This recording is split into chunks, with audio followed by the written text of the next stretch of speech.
So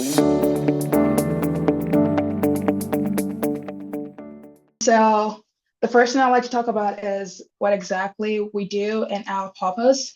And we're here mainly to, oh my goodness.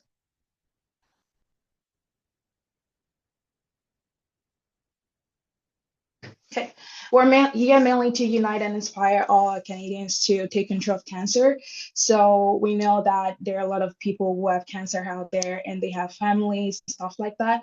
Canadian Cancer Society help to do to unite all of our Canadians in spite of whether you do have cancer or not. So mainly it's not just, oh, if I don't have cancer, I'm not involved or I'm not affected by the Canadian Cancer Society. What we do is that with donors and volunteers, we improve the lives of people who might be affected or who will be affected by cancer by doing research or advocacy and just support out there. There is a mission story. We all have heard of someone who was had cancer before, I'm assuming, but this person, her name is Nadia St. Philip, and she's a cancer survivor. She's a long time volunteer of the Canadian Cancer Society, and she's the host of a visual relay at home event. So while the Relay for Life is done across universities or post-secondary schools, there's also a myriad of events is done throughout the year to help raise money for cancer survivors or their family. So Najee used the position as a media personality to advocate for our cause here. And this was her when she's talking. If you go on YouTube, you can find a video of this right there on the Canadian Society YouTube channel. And there are a lot of pictures of for her. So what we do mainly is we're committed to improving and saving lives. So through research, there is a lot of ways that we help to prevent cancer or to treat it more successfully than before. And so that's why we're here. We're here to help raise money and to give this money into research, this money to help and sorting and stuff like that. So we work across the country with hospitals or organizations, pharmaceutical companies, and they help provide the highest quality cancer that they could ever for all Canadians. So including cancer prevention or treatment, that's what the organization does. And they also, what sets us away from other cancer charities is that we take a whole comprehensive approach against cancer. We don't only do prevention or we don't only do treatment, we do everything together. And we also extend this research to supporting other people. So that means that if a family member has cancer, the Canadian Society doesn't always only focus on that family member. All across the family, it has been focused on because we know that most importantly, you need to have a really good backbone. So that's exactly what we do. So like I said, we do research, we do advocacy, and we do support. So there is life-changing research for people who are affected with cancer. There's advocacy for people who might know exactly what it is, who might not know exactly if they have it, or for people who do have it. And then support for the family members, because you can't imagine how life draining and emotional draining it is to have a family member affected with that. And if you do can imagine that, then you know that it's always really, really good to have a support or a backbone to lean against. So the history of the Relay for Life is that the first time we ever did a Relay for Life was back in 1985, and a surgeon, Dr. Clark, wanted to raise money for the American Cancer Society, and he walked around the track in Washington for like 24 hours. The most questions that we get a lot is Canadians, is the Relay for Life Iran because of the word relay? But no, really not. We call it Relay for Life because it's a long event. Sometimes it goes from about 6 hours to 24 hours, and we do a lot of things over and over and over again. We do the candle light work where you walk around. We do a bunch of sports. We do a bunch of activities. So that's why it's called the Relay for Life. It's not a run. It's mostly just a walk or just hanging around, learning more information about cancer, talking to cancer survivors, and trying to educate yourself better. So the first Canadian Relay for Life event took place in Ottawa in 1999, so that's 26 years ago, and it raised $85,000, which is a lot of money. And so that money would always go back into the Canadian Skin Society, into research, into advocacy, into support for the staff and also for the people.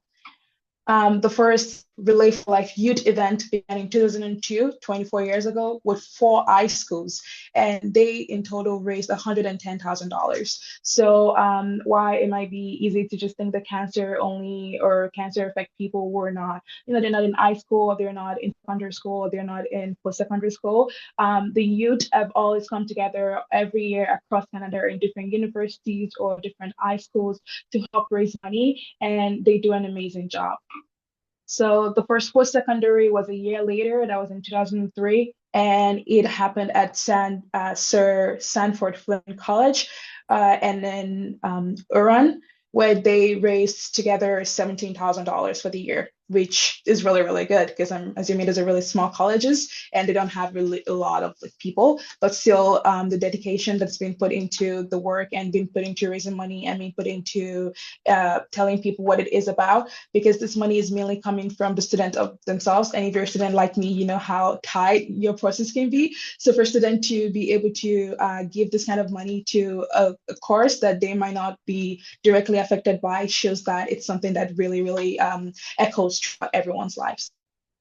So how far we've gone is that since 2003, since the first post-secondary program, we've raised over $13.4 million, which is a lot of money. So right now, the Relay for Life University events now work with about 35 schools annually. That's every year over all over the country. So $13.4 million is a lot of money to have been raised in 22 years, which shows the dedication these people have. So while it might be easy to just send a little $20 or $10, it's always really, really good to also get involved as an executive, as a volunteer, to just be there and also just work more to help all of this come true. So the Relay for Life is a global movement. While there is a Canadian Cancer Society, the Relay for Life happens all over different countries. It happens over 6 continents, 35 countries, and annually there's about 2,000 Relay for Life events going on in these different places. So altogether, since 1997, there has been $92.6 million raised only just from Relay for Life alone. So that shows that it's not just it's not something that's dismissible. It really, really works, and it has an impact on the society after all. So in 2024, which was last year, the universities had their biggest year since 2019. 2019, 2020 was the year of COVID. A lot of people were staying back home. A lot of events were canceled. And that's when the virtual Relay for Home event started that the cancer survivor I showed earlier did. And just in 2024, all across the post-secondary program, the universities, they raised $1.2 million, which is a lot of money just across, like just in one year, coming back from that COVID deficit and just going back out there and telling people they raised $1.2 million. And at UPEI, we raised $15,000. So that's to show that the community really wants to get involved. The student really, really wants to get involved, and it's a good thing to be one of them. So you don't only have to be a UPEI student to participate in the UPEI Relay for Life. It can be at your job, it can be at your school, your high school, or your family. All you have to do is that you sign up and you make a team, call your friends, call your coworkers, have a little competitive spirit, and come out there and help us raise money to get our goal. Last year, we had over 100 people show up, and it was amazing to work with people. It was amazing to talk to cancer survivors, to know exactly where our Canadian Cancer Society has helped them or how we should do better. So these are all the things that we do at the UPEI Relay for Life. So right now, we're looking for volunteers, looking for participants, and it's going to be on Saturday, March 29th, from 12 to 6 p.m. So you come early, you leave early, you go back home. But included in all of those things that you do is that you get a t-shirt, a really nice t-shirt. They're free meals. There's going to be snacks. There's going to be real men. There's going to be snacks again, like a 3-course meal.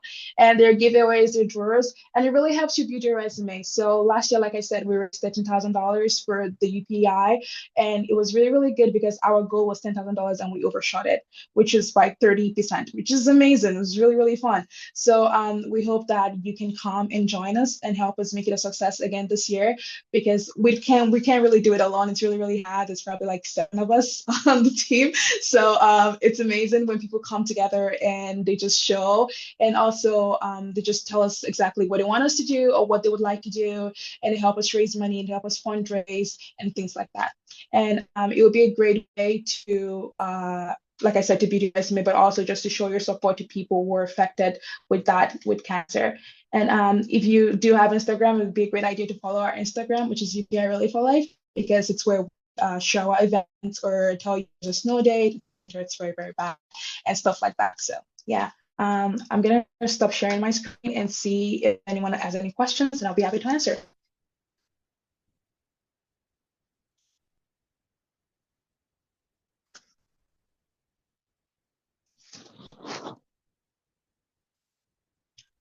Okay, so there are research opportunities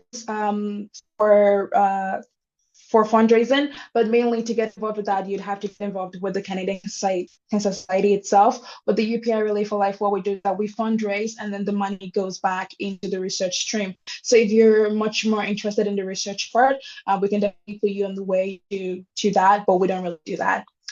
Um, the specific roles that are available for volunteering will include helping with logistics, helping setup, helping with coming with with people coming in, signing up at a sign table, tearing down and stuff like that. The time commitment would be between 11 a.m., that's an hour before the event start, or 10 a.m. till about 7 p.m. The setup always takes more time than the tear down. So between 10 a.m. and 7 p.m. will be a time commitment. You're allowed to do as much as you can or as little as you can. And it's March 29th, the only time Relay for Life. Yes, the Relay for Life, the UPI Relay for Life is taking place only on March 29th this year for the UPEI. The Canadian Cancer Society also do, other events throughout the year, like every first Sunday in October, they do the CIBC Run for Cure, but that's something else. The Relay for Life, we only do the one big event on March 29th. The UPI team always does, like, we have a little event for fundraising also. So sometimes we have a drag show coming up that will be in the end of January or in February, and we're going to have a tulip fundraising event. So it's always good to follow our Instagram because that's where we post things like that.